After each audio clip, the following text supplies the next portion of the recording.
Hey there, welcome to the wrap-up video of the May Fishing Challenge. Set my coffee down here. I want to thank everybody who supported me through the challenge and everybody who continues to watch the videos, which is awesome. That's fantastic. I got to tell you, the challenge was a little harder than I thought it was going to be. Not from the fishing, but just from the grind of getting the videos edited and published within 24 hours most of the time. In fact, on June 1st, I just completely crashed and I had to take an afternoon nap. You know, for the last week, I sort of had to get caught up on some stuff around the house. I got the rest of the garden planted and stuff like that. First, I want to talk about why did I even do this challenge? Like, what was the point of it?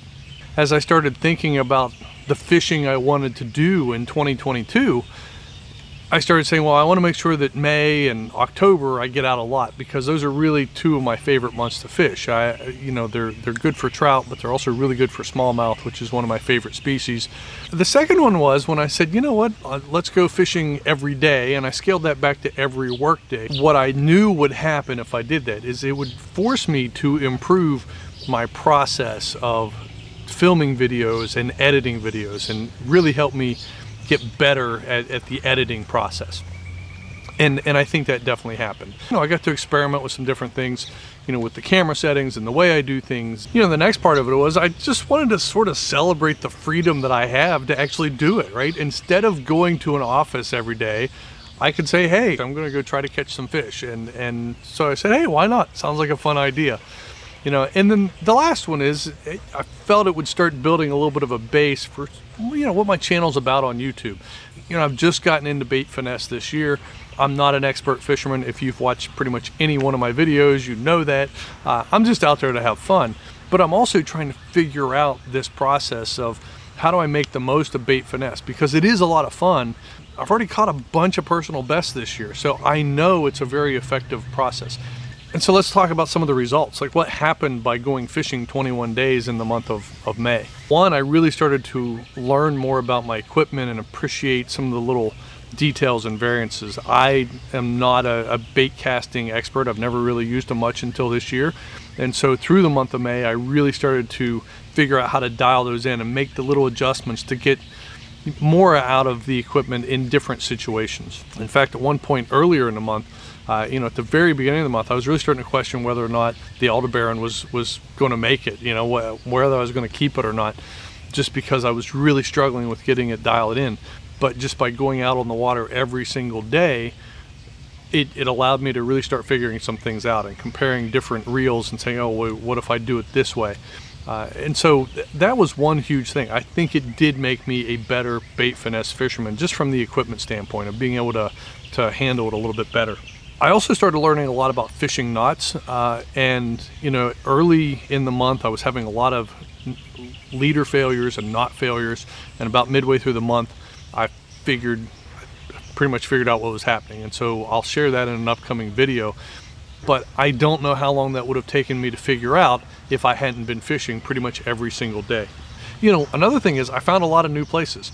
You know, some of them I didn't necessarily find. I knew about them, but I went there for the first time. And again, I wouldn't have done that had I not been fishing every single day. And there was part of me saying, well, I don't want to go to the same spot. I think there were 2 lakes that I went to 3 times, mostly due to rain. I got to go fishing with Joe from Random Fishing, which was awesome. And in fact, he showed me some new spots too, which I never even would have considered. And then ultimately, I did catch a lot of fish. I probably caught more fish in the month of May than I've caught in any entire year since I got out of high school. I mean, you know, it's a long time, right? you know, from that perspective, I think it was absolutely amazing. When I announced I was going to do this, I said, well, let's have a little challenge. And whoever guessed closest to the number of fish that I was going to catch, I'd give away the lures that caught the most fish. That was the plan. And then I also said, hey, well, maybe whoever guesses earliest, I'll figure out a way to figure out maybe a little bonus prize. A viewer by the name of Jumbletron actually guessed closest. He guessed I would catch 150 fish, and I caught 158, so he was really close. And the thing is I know he watched every video. He commented maybe on every video. I didn't go back and check, but I know he commented on a lot of them. But he's been a very consistent supporter. And he's got his own YouTube channel, so check it out, Jumbletron, and I'll link him down in the bottom. But so I really appreciate the support. But here's the thing. He was also the first person to leave a guess, which I think probably shows his support of the channel. So I'm not able to give sort of like a bonus prize for who guessed earliest. So what I've got is, I've got a couple packs of the Nikko Helgrammite that I'm going to send off to him. But I'm also going to include the offset Ned rig hooks that I use with the Helgrammite this month. I'm going to grab a couple Panther Martins and throw those in a package for him. And I'm pretty sure the spinnerbait that I had my best day on, pretty sure it's a Booyah Spinnerbaits, so I'm going to go grab a couple of those. So a couple packs of these Helgrammites. And by the way, these are out of stock. These are a limited edition color. It's called Black Aurora. When I really started catching a lot of fish on these earlier in the year, I stocked up. I mean, I bought a lot of them. I still know where I can get a few more if I need to, but I've got a good bit in a box in there, just because this color has been killer. You know, maybe I need to do a video on why UV colors are important too, but I'm really starting to appreciate it. Got two packs of those for him, and like I said, all the other stuff. Let me look up a name here. I did figure out somebody to give an extra prize to. I was going to make it my brother-in-law, who had the lowest guess, I think, out of everybody. I actually caught more in one day than his guess, so Byron, appreciate the support as always. But there's a viewer by the name of Daryl Somsanath, and if I said that wrong, I'm sorry, but you'll know who you are. He was actually the only person to guess more than what I caught. Because of that optimistic support, and again, I think he's watched almost every video, if not all of them. He's commented on most of them as well. I'm going to send you a pack of the Helgrammites as well. So I appreciate that. And so both of you guys who won, on my YouTube channel, there's a contact page. There's an email. Just send me an email. Let me know your name and address, and I'll send those off to you in the next few days. So appreciate the support. I didn't track the actual number of species I caught, but I think it was around 16. I might have missed one in there, I'm not really sure. 16 different species, 21 videos. I don't know, that sounds pretty good to me. Had to make some notes here to make sure I covered everything. You know, what's coming up next? Because I was fishing every day and doing videos every day, I got a little behind on my reel reviews. So I have 5 reels to review. One of them is already recorded, and I just need to edit it and get it out and get all the clips in there that I want to really support the video. You know, when I do my reviews, I sort of do an unboxing, but then I like to fish with it for a while, whatever it is, whether it's a rod, whether it's a reel. After I have enough experience with that product, then I'll do a review. I just don't want to do the specs and stuff like that. I actually want to say, well, did I enjoy fishing with it? How did it work for me? Through May, there were 2 reels that I really spent a lot of time with, because I wanted to make sure that I was ready to do the reviews on them. So those 2 are ready to go. It's the Aldebaran and the Silver Creek. Again, you've seen those, one of those in almost every video probably, just because I used them so much. And I have 2 other ones that one should be here in a day or so, the other one's already here. So those will have an unboxing video, and then I'll be fishing with those a good bit over the next month or so. I talked about the video on FG knots, so I want to do that. Daryl, he asked me when the next challenge was, you know, like when am I doing the next one? And I don't have any concrete plans for when I'm going to do like a month-long challenge or anything like that. I have been thinking about, how do I do videos about finding bait finesse lures locally, you know, instead of having to order them, you know, from Japan or some of the different websites. You know, if you just had an idea and you just wanted to go out fishing, could you find anything locally? So I might do some challenge type videos where I go hit the store, I find a few things, and then I fish with that particular lure, and let's see what happens. If you guys have any ideas, let me know. Be happy to do that. Ooh. Bird just about flew right into me. And of course, then there's the fishing, right? I'm still going to go fishing a lot. I have literally, I'm not exaggerating here, I have 142 spots in a spreadsheet that I want to go fish. And all those are within like 2 hours of me. So that doesn't count like going up for Steelhead to Erie and some of the other fun trips that you know, maybe I'll make happen this year. And it also doesn't count all the places that I don't even know about. They're not even on my radar. Sort of like you saw in the video with Joe. You know, he took me to 3 spots that I'd never even considered fishing before. And they're great spots. A lot of those 142 spots are just bodies of water. So it might be like an entire river, right? And it's just one spot on that river, and I could probably fish for a month on that river and never hit the same spots ever again. I'm really starting to appreciate how good the fishing here is in southwestern Pennsylvania. There are 2 species on my list for this year that I want to catch. One, again, I don't ever really remember catching before, and that's northern pike. but I want to catch northern pike on bait finesse. So I'll be trying to make that happen this summer. And then of course I want to get up to Erie in the fall and catch some steelhead trout. And I wouldn't call them bucket list fish.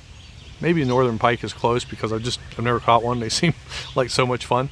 I know that a couple of the bodies of water that I fish hold really big fish for their species. So I really think I want to target trying to catch the biggest rock bass I can catch this year, which might seem weird to some people, but I just think they're cool fish. And I know that a couple of the streams that I fish have some really big examples of them. Then the other one would be bluegill. The one lake that I hit a few times, I know there are some monster bluegill out there, and maybe I can find some other ones as well. But they're a lot of fun on bait finesse. They're beautiful fish. And so I'm probably going to do a little bit of specific targeting, trying to catch like 10-inch plus bluegill and rock bass. One other thing I want to do is sort of like to improve my filmmaking, and I put that in air quotes because I'm just, I'm enjoying fishing, right? And that's what I'm trying to do. But I also enjoy photography. I think I can learn to do a better job, but I just need to develop the skills. And so, when I talk about filmmaking, one is like using this camera that I'm filming on right now. It's an absolutely amazing camera. It's a Sony A7 R3. So I upgraded. I got a different lens for it. I pulled the battery grip off that I use for portraits, and it's now literally it weighs less than half of what it did when I used it for the last several years. I want to take it out to the water and do a little bit more filming out there to give you a different perspective. And so, speaking of different perspective, I also have a drone. I've had a drone for years, and I've just never really used it for fishing. Now, part of that was intentional. I wanted to really focus on getting the GoPro process down, getting that chest mount view, getting it repeatable, getting the audio right, getting it so I really don't lose many clips, getting into my routine of how do I document the process. Now, I still lose one every once in a while, and I think that's just part of the GoPro. I mean, you got so much power into that little format. But I wanted to make sure that I had sort of the base of the process locked down. And then now can I start adding the other things in? So can I start playing around with the drone? And honestly, if I'm doing 1 or 2 fishing videos a week, it gives me a little bit more time to think about it, to take a little bit more time to spend an hour or so filming some of the extra stuff instead of, fishing. Which is hard, right? Because when I get to the water, I want to get to the water and start fishing. There's something in my head to be like, ooh, if I don't start now, I'm going to miss an amazing fish. I don't know. Does that lead me to be able to tell maybe a little bit better story? And I try to share what I'm thinking as I'm fishing. Can I share more of the emotions? Like, what's the motivation? What am I feeling? What share more about the weather? I try to share a little bit about the weather. I try to show a little bit about time of day and stuff like that. I'm not real big on sharing specific locations. I'm happy to go fishing with anybody. If you've watched my videos, you know that I enjoy sort of having the water to myself for the most part. Apparently 8:40 in the morning is a busy time for people to start going to work or something. Suckers. Anyway, so I'm not really going to geotag and talk specifically about where I'm fishing. I might say the Yaka River or something like that, but even a couple of my favorite streams, I haven't named them. If you know them, and that's great. And along with that, there are things in my head. There are all kinds of creative ideas. In fact, I probably have a list of like 20 or 25 different ideas that I'd love to do. And these aren't like go fishing at this lake, right? They're more like ideas for like an intro to a video. A lot of my mind is sort of like I see the world, and then I like picture almost like a movie clip. Almost like The Secret Life of Walter Mitty, which I love that movie. But if you haven't seen it, spoiler alert, right? Fast forward 15 seconds. He sort of he daydreams a little bit, and he has these fanciful ideas of like what's happening based on what's happening in his life. I sort of see the world that way sometimes. And so, not that it's specifically like that, but I have these creative ideas that I'd love to be able to create what I think would be a cool intro to a video. But I don't have the skills to do it yet. By working through those, it would improve my skills and hopefully make the videos more enjoyable. And then, probably the last thing is I want to answer your questions. So I had a viewer about a week ago who asked me the questions like, hey, I've always used spinning gear. What is it about bait finesse that makes it better? How do they compare? And I think that's a great question, and it's part of what I've been trying to figure out this year. I do want to make that video here in the next month or so. So things like that. If you have questions, if you have things you want me to do, if you have ideas for videos you'd like to see me do, let me know. I'm happy to look at them, and you know, if they sort of fit with what I want to do, then happy to do it. So the last thing is, again, I just want to thank everybody for, you know, that supported me through the challenge, who watched the videos, who commented, who liked. It meant a lot. Again, the fishing wasn't the hard part, but towards the end, it really was becoming a little bit of a grind. Really glad I didn't go with 31 days in a row. I will say I'm sort of happy I only got skunked the one day. But the funny thing is earlier in the series, that's where I caught the most fish in any one given day. And so it really gave me a little bit of appreciation for how quickly and you know, the water changes. And you know, sometimes catching a ton of fish in one day is just about catching the right spot at the right time. What I plan on doing is basically 2 to 3 videos a week. I'm going to try to get out fishing, you know, 1 or 2 times a week, where I record a video. I'm not going to record every time I go fishing. Work on some product reviews. Again, I still have the one unboxing. I don't know how much more stuff I'm going to buy through the summer, just because, again, I got all kinds of other stuff that I like to do in the summer. On the Dark Wolf Ultra, I've got some upgraded bearings for it, so that'll be coming. I'll be playing around with that a little bit. Plan on 2 to 3 videos a week through the summer, you know, maybe 1 to 3 shorts. If you're into the shorts things, I actually, there's probably a ton of shorts that I need to pull out of the May Fishing Challenge, and so I'll be throwing some of those up there as well. Again, thank you for everybody who's watched this. I am going to do one other sort of crazy thing. Could be crazy. I'm working on compilation videos for the May Fishing Challenge. One is basically the full epic, right? All 21 days of fishing. Sort of crazy. It's probably going to end up being 5 hours long. Hey, you know, who wants to watch me fish for 5 hours? Probably nobody. I'm going to throw it up there and just see what happens, because that is part of, you know, this first real year on YouTube as well. These first 100 videos, you know, just play around, have fun, just see what sticks. I feel like the retention and you know, the watch time, the percentage watched on a 5-hour video, it's going to be crazy. But hey, if you want to support the channel, when that comes out, just let it play in the background and go do something else.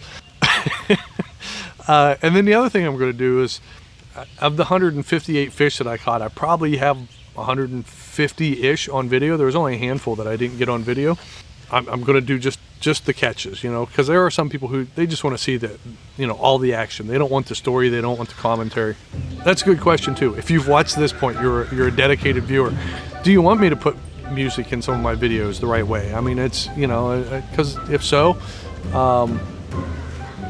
there's a couple crows chasing a hawk over there. Also, if you've watched my videos, you know I'm really into birds. What was I saying? ADHD brain. I don't know. That hawk completely threw me off my game. Oh, so yeah, so I was talking about the highlight video. That's the plan. I'm gonna, you know, basically bass fishing. A lot of the delayed harvest areas, they open them up to harvesting sometime around right now, sometime in June. I don't really know the regulation that well, but I need to look at it. I might actually go hit some trout streams in June, but I'm just gonna go fishing. I'm just gonna go out and have fun. So again, it's the end of the video. Thanks for watching. See you next time. Well, let's do one of these.